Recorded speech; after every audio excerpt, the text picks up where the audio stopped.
اعوذ باللہ من الشیطان الرجیم بسم اللہ الرحمن الرحیم یا صاحب الجمال و یا سید البشر من وجهک المنیر لقد نفر القمر لا يمكن الثناء كما كان حقه بعد از خدا بزرگ توئی قصہ مختصر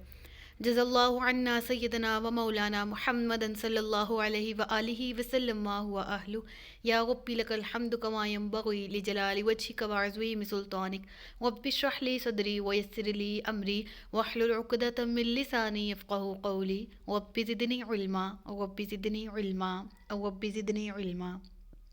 السلام علیکم ورحمۃ اللہ وبرکاتہ۔ میں حافظہ افرا جاوید اسلام آپ سب لوگوں سے مخاطب ہوں۔ اپنے یوٹیوب چینل انفینٹ اسلام میں آپ سب لوگوں کو خوش آمدید کہتی ہوں۔ امید کرتی ہوں آپ سب لوگ خیریت سے ہوں گے، زندگی پرسکون، پر اطمینان اور ایمان بالخیر گزر رہی ہوگی۔ سورۃ آل عمران اردو ترجمہ اور تفسیر، اس کی آیت نمبر 41 تک ہم گزشتہ اسباق میں پڑھ چکے ہیں۔ آج کے سبق میں ہم سورۃ آل عمران کی آیت نمبر 42 سے باقاعدہ آغاز کر رہے ہیں، جس میں اللہ رب العزت ارشاد فرماتا ہے وَإِذْ قَالَتِ الْمَلَائِكَةُ يَا مَرْيَمُ إِنَّ اللَّهَ اصْطَفَاكِ وَطَهَّرَكِ وَاصْطَفَاكِ عَلَىٰ نِسَاءِ الْعَالَمِينَ۔ اور یاد کرو جب فرشتوں نے کہا اے مریم بے شک اللہ نے تمہیں چن لیا ہے اور تمہیں خوب پاکیزہ کر دیا ہے اور تمہیں سارے جہان کی عورتوں پر منتخب کر لیا ہے۔ اور یاد کرو، اس سے مراد اللہ تبارک و تعالی نبی کریم صلی اللہ علیہ وآلہ وسلم سے مخاطب ہے،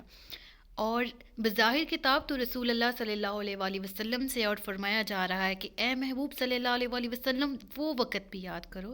اور امت کو یاد کرواؤ کہ جب فرشتوں کے سردار حضرت جبرائیل علیہ الصلاۃ والسلام نے حضرت مریم سے کہا تھا کہ اے مریم حق تعالیٰ نے تمہیں چن لیا ہے، بچپن ہی میں چن لیا ہے۔ کس بات کے لیے چن لی ہے کہ چھوٹی سی عمر میں لڑکی ہونے کے باوجود بھی خدمت بیت المقدس کے لیے تمہیں قبول کر لیا ہے۔ اور تو آیت میں مراد اے مریم بے شک اللہ نے تمہیں چن لیا ہے، اپنی راہ کے لیے چن لیا ہے، بیت المقدس کی خدمت کے لیے تمہیں قبول کر لیا ہے، اور یہاں پر مراد اور تمہیں خوب پاکیزہ کر دیا ہے۔ اس سے مراد یعنی کہ حضرت مریم علیہ الصلاۃ والسلام کو اللہ تبارک و تعالیٰ نے تمام قسم کی جسمانی، قلبی، روحانی گندگیوں سے پاک ہی رکھا، اور تمام قسم کی پلیدگیاں حیض و نفاس سے حضرت مریم کو دور رکھا، بدخلقی، گناہ اور کفر، اس طرح کے تمام عیوب سے حضرت مریم علیہ الصلاۃ والسلام کو بچا کے رکھا، تمہارے قلب کو منور کیا۔ اور اس کے بعد یہ بچپن کی بات کی گئی، بچپن میں چن لیا، زکریا علیہ الصلاۃ والسلام کو تمہارا کفیل بنایا، بچپن ہی کی چھوٹی سی عمر میں تم باتیں کرنے لگی۔ حضرت مریم علیہ الصلاۃ والسلام سے ان کے بارے میں بات کی جا رہی اس آیت میں۔ پھر جب بچپن میں تھی تب بھی تم پاک تھی، اور جب تمہیں جوان کیا تو تمہیں اس زمانے کی تمام عورتوں میں، تمام دیگر عورتیں جو اس دور کی تھیں ان تمام میں تمہیں فوقیت دی، فضیلت دی، تمام عورتوں سے بڑھ کر تمام کی سردار تم، اور ان تمام تر خصوصیات کے ساتھ ساتھ حضرت مریم علیہ الصلاۃ والسلام کو اللہ نے عظیم نشانیوں میں سے ایک نشانی یعنی بغیر شوہر کے بیٹا عطا کیا، اور یہود کی جو جتنی بھی تہمتیں تھیں ان کو حضرت مریم علیہ الصلاۃ والسلام سے دور کیا، اور حضرت عیسیٰ علیہ الصلاۃ والسلام کو تمام اپنی قدرت کا ایک نشان بنا کر اس دنیا میں بھیجا کہ اللہ تبارک و تعالی ہر چیز پر قادر ہے، اور حضرت عیسیٰ کو نبوت بھی عطا کی، اور یہ فضیلت بھی مریم کو حاصل ہوئی کہ آپ نبی کی والدہ ہیں۔ اگلی آیت میں اللہ تبارک و تعالی ارشاد فرما رہا ہے یا مریم مقنتی لربک واسجدی وارکعی مع الراکعین۔ یا مریم مقنتی، اے مریم اپنے رب کی فرما برداری کرو اور اس کی بارگاہ میں سجدہ کرو اور رکوع والوں کے ساتھ رکوع کرو۔ اب یہاں پر پھر حضرت مریم سے خطاب کیا جا رہا ہے کہ اے مریم اللہ تبارک و تعالیٰ نے تمہیں اس قدر فضیلتیں بخشی، اس قدر عزت بخشی، اس قدر مرتبہ بخشا، اس کے شکرانے کے طور پر تم اپنے رب کی اطاعت کرو۔ یہ کلام کیا گیا تھا حضرت مریم علیہ الصلاۃ والسلام سے، اللہ کی طرف سے حکم نازل ہوا تھا حضرت مریم علیہ الصلاۃ والسلام پر کہ نمازیوں کے ساتھ رکوع اور سجدہ میں مشغول رہو اور اپنے رب کی اطاعت اور فرما برداری کرو۔ یہاں پر ایک تفسیر خازن کی میں روایت بیان کروں گی۔ روایت میں ہے کہ اس حکم کے بعد حضرت مریم علیہ الصلاۃ والسلام اتنا لمبا قیام فرماتی تھی کہ آپ کے قدم مبارک زخمی ہو جایا کرتے تھے کھڑے رہنے کی وجہ سے، قیام ہونے کی وجہ سے۔ اس قدر اطاعت گزاری کہ اس قدر لمبا قیام کہ میرے رب کا حکم مجھے آیا ہے کہ قیام کیا کرو، فرما برداری کیا کرو، تو آپ نے فرما برداری کی بھی انتہا کر دی۔ اللہ اکبر۔ پھر فرمایا گیا آیت نمبر 44 میں ذَلِكَ مِنْ أَنْبَاءِ الْغَيْبِ نُوحِيهِ إِلَيْكَ وَمَا كُنْتَ لَدَيْهِمْ إِذْ يُلْقُونَ أَقْلَامَهُمْ أَيُّهُمْ يَكْفُلُ مریم وَمَا كُنْتَ لَدَيْهِمْ إِذْ يَخْتَصِمُونَ۔ یہ غیب کی خبریں ہیں جو ہم خفیہ طور پر تمہیں بتاتے ہیں، اور تم ان کے پاس موجود نہ تھے جب وہ اپنی کلموں سے کرہ ڈالتے تھے کہ ان میں سے کون مریم کی پرورش کرے گا، تو تم ان کے پاس نہ تھے جب وہ جگڑ رہے تھے۔ اب یہاں فرمایا جا رہا یہ غیب کی خبریں ہیں جو ہم خفیہ طور پر تمہیں بتاتے ہیں۔ اللہ اکبر۔ یعنی اب عرض کیا گیا، یعنی جتنی بھی ڈیٹیل ہم اس واقعے میں پڑھ کے آ چکے ہیں، جتنی بھی ہم نے پڑھی، حضرت حنا علیہ الصلاۃ والسلام، حضرت مریم علیہ الصلاۃ والسلام، حضرت زکریا ان کے ہاں بیٹے کی خوشخبری، حضرت یحییٰ علیہ الصلاۃ والسلام کی ولادت، حضرت عمران دو عمران دونوں کے مطابق کتنا فرق، یہ ساری ڈیٹیل ہم گزشتہ واقعے میں پڑھ کے آ چکے ہیں۔ تو اب یہاں پر کیا فرمایا جا رہا ہے نبی پاک صلی اللہ علیہ وسلم سے، اے محبوب یہ مریم، یہ حنا، یہ زکریہ، یہ یحییٰ علیہ الصلاۃ والسلام کے واقعات ان غیبی خبروں میں سے ہیں جو ہم بذریعہ وہی آپ کو بتا رہے ہیں، ورنہ نبی پاک صلی اللہ علیہ وسلم نے نہ تاریخی کتب پڑھ رکھی تھی اس دور کے حوالے سے، نہ ہی آپ ظاہری بدن کے ساتھ وہاں اس وقت موجود تھے، بلکہ یہ تمام کی تمام خبریں آپ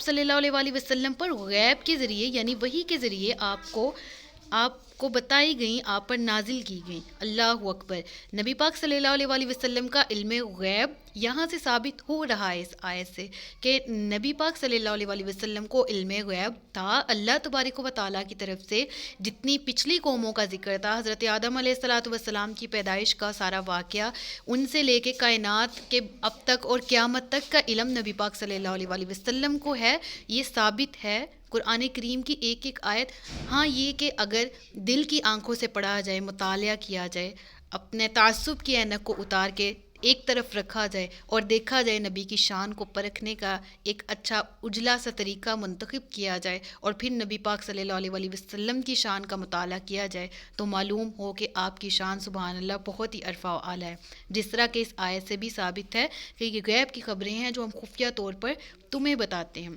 اور تم ان کے پاس موجود نہیں تھے جب وہ اپنی کلموں سے کرہ ڈال رہے تھے۔ اور واقعی نبی پاک صلی اللہ علیہ وسلم بظاہری اپنے جسم انور کے ساتھ دنیا میں بعد میں تشریف لائے، حضرت مریم کا دور تو ان سے بہت پہلے کا ہے۔ اب اس دور میں نبی پاک صلی اللہ علیہ وسلم کو فرمایا گیا کہ جب یہ آپس میں کرہ ڈال رہے تھے، ہم عام طور پہ کہتے ہیں نا کرہ اندازی کی، کس کے نام پہ کیا چیز نکلی یا کس کا نام آیا وغیرہ، کوئی چیز ڈیسائیڈ نہ ہو رہی ہو تو ہم کرہ اندازی کرتے ہیں، تو یہ اسی کا ذکر ہے۔ یہ واقعہ ان شارٹ میں آپ کو بتاتی چلتی ہوں کیا ہوا تھا کہ تورات جس سے لکھی جاتی تھی، تورات لکھنے کے 6 قلم تھے، اور بہت سے لوگ آپس میں جگڑتے تھے اس دور میں جب حضرت مریم پیدا ہوئیں، جس طرح ہم نے حضرت مریم کی پیدائش کے وقت اس سے پچھلی آیات میں پڑھا بھی کہ تمام لوگ یہ خدمت حاصل کرنے کا موقع خود حاصل کرنا چاہتے تھے کہ ہم مریم کی کفالت کریں، تو اس وقت بھی ہم نے پڑھا کہ کرہ اندازی کی گئی اور حضرت زکریا کے نام کا فیصلہ آیا، تو وہ اس طرح تھی کہ وہ قلم دریا میں ڈالے گئے اور فیصلہ اس طرح طے پانا تھا کہ جس کا قلم دریا میں تیر پڑا ڈوبا نہ، یا جس کا قلم الٹے سمت، یعنی اگر پانی کا سمت مشرق سے مغرب طرف ہے تو وہ مغرب سے مشرق طرف جس الٹی اپوزٹ سائڈ پہ جو قلم تیرنا شروع کر دے گا تو یہ سمجھ لیا جائے گا کہ یہ اس کے حق میں، جس نے کرہ ڈالا اس کے حق میں مریم کی کفالت نکلتی ہے۔ تو اس طرح کل 6 قلم ڈالے گئے تھے جس کرہ میں حضرت زکریا علیہ الصلاۃ والسلام کو کامیابی حاصل ہوئی تھی، اور ان کا جو قلم تھا وہ نشانے کے مطابق پورا اترا تھا۔ اور اس میں دو روایات آتی ہیں کہ ایک قلم تر جائے یعنی باقیوں کے ڈوب جائیں تو ایک کا تر جائے اس صورت میں، یا بہاؤ کے خلاف بہنے لگ جائے، ٹھیک ہے، جس طرف بہاؤ لیفٹ ٹو رائٹ بہاؤ ہے تو وہ قلم رائٹ ٹو لیفٹ موو کرنا شروع کر دے تو یہ سمجھ لیا جائے گا کہ یہی مریم کا کفیل بنے گا۔ تو اسی طرح حضرت زکریا علیہ الصلوۃ والسلام کو کفالت حاصل ہوئی تھی مریم علیہ الصلوۃ والسلام کی، اور آپ ہی آپ کے متکفل بنے تھے۔ تو ان تمام تر واقعات کی تفصیل قرآن کریم میں اللہ کے نبی کو وحی فرمائی گئی، اور یہ تمام غیب کے علم ہیں جو کہ نبی پاک صلی اللہ علیہ وآلہ وسلم کو عطا کیے گئے، اور وہی علم اللہ کے حکم سے قرآن کے ذریعے ہم تک بھی پہنچا، اور جتنا اللہ کی طرف سے مقصود تھا یعنی جتنا اللہ کا حکم تھا اتنا امتیوں کو مل گیا، جتنا اللہ کا حکم ہے اتنا اللہ کے نبی کو عطا کر دیا گیا۔ اور سبق کے اختتام پر کہ 4 بیبیاں تمام جہان کی عورتوں کی سردار ہیں۔ نمبر 1 مریم علیہ الصلوۃ والسلام، مریم بنت عمران۔ نمبر 2 پہ حضرت آسیہ بنت مزاحم جو کہ فرعون کی بیوی۔ فرعون تو ویسے تو کافر تھا، مشرک تھا، اور خود کو نعوذ باللہ خدا کہتا تھا، اس قدر کبھی انسان تھا، برا انسان تھا، لیکن اس کی جو زوجہ ہے وہ مسلمان تھی، ایمان والی تھی، اور حضرت آسیہ ان کے ایمان کی وجہ سے ہی، ان کے تقوی کی وجہ سے ان کو یہ مرتبہ حاصل ہے۔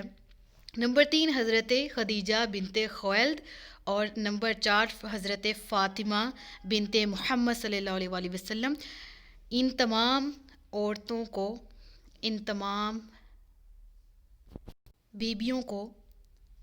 تمام جہان کی عورتوں پر فضیلت حاصل ہے، اور ان چاروں میں روایت کے مطابق مقاتل نے روایت کی ہے کہ ان چاروں میں حضرت فاطمہ رضی اللہ تعالی عنہ زیادہ افضل ہیں، ان میں افضل فاطمہ الزہرا ہیں، اور یہ چاروں تمام جہانوں کی عورتوں کی سردار ہیں، ان تمام پر افضل ہیں۔ اور ان روایات میں اختلاف بھی ہے، یعنی ان چاروں کا نام لیا جاتا ہے لیکن اختلاف ہے بعض احادیث کے بارے میں، یعنی بعض لوگ یہ اس طرح کی احادیث ابن عساکر اور یعنی اس طرح کی حدیث میں حضرت عبداللہ بن عباس رضی اللہ تعالیٰ عنہ کی روایت ہے کہ رسول اللہ صلی اللہ علیہ وآلہ وسلم نے ارشاد فرمایا کہ جنتی بیبیوں کی سردار مریم، پھر فاطمہ، پھر خدیجہ، پھر آسیہ ہیں۔ تو اسی طرح احادیث میں ان چاروں کی فضیلت کے بارے میں ہمیں بیان ملتے ہیں۔ بہرحال ان چاروں کی مقام اور مرتبے کے لحاظ سے کسی بھی قسم کا اختلاف نہیں ہے باقی عورتوں کے حوالے سے، یعنی باقی تمام جہان کی خواتین میں، عورتوں میں ان کا مقام اور مرتبہ سب سے زیادہ ہے،